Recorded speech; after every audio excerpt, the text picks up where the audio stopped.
দেখুন, এত বড় দুর্নীতি হয়েছেন। যখনই আমাকে দপ্তর দেওয়া হয়েছিলেন, সম্মানীয় মুখ্যমন্ত্রী শুভেন্দু অধিকারীজি তিনি আমাকে বলেছিলেন, অশোকবাবু আপনি চলে যান দপ্তরে, যে দুটো দপ্তর আপনাকে দেওয়া হয়েছে, খাদ্য দপ্তর, সমবায় দপ্তর, আপনি ভিজিট করে আসুন। আর আটা নিয়ে যে দুর্নীতি চলছে, যে নিম্নমানের খাবার দেওয়া হচ্ছে, যে কোনো মূল্যে আটা বন্ধ করুন।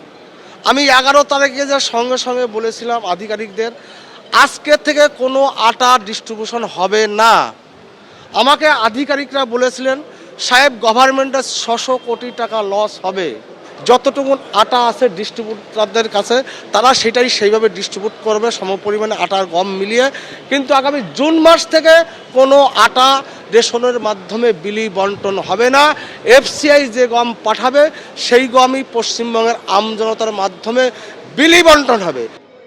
এবং যে লো ক্যাটাগরি খাদ্য দ্রব্য সামগ্রী দেওয়া হচ্ছে, আজকে আমি জানতে পারলাম যে 41 টাকা 67 পয়সা 1 কেজি চালের সহায়ক মূল্য রেট, গভর্নমেন্টের রেট। যে চালটা বাজারে দেওয়া হয় সে চালটা কিন্তু 41 টাকা 67 পয়সার চাল নয়।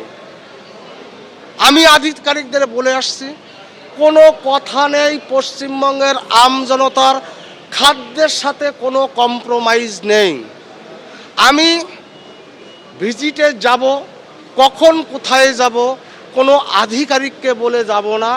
আমি আপনাদের মাধ্যমে বলে যাচ্ছি, যে এরিয়ায় দুর্নীতি হবে সেই এরিয়ায় যিনি আধিকারিক আছেন, যারা রেশন ডিলার, হোলসেলার, মিল মালিক, রেসপন্সিবিলিটি তাদের নিতে হবে। সেই এরিয়ার আধিকারিককে আমাকে কৈফিয়ত দিতে হবে। বিগত দিনে যেটা হয়েছে দীর্ঘ 15 বছর যাবৎ, সেটা পশ্চিমবঙ্গে হবে না, এটা আমি আপনাদের কমিটমেন্ট করে গেলাম।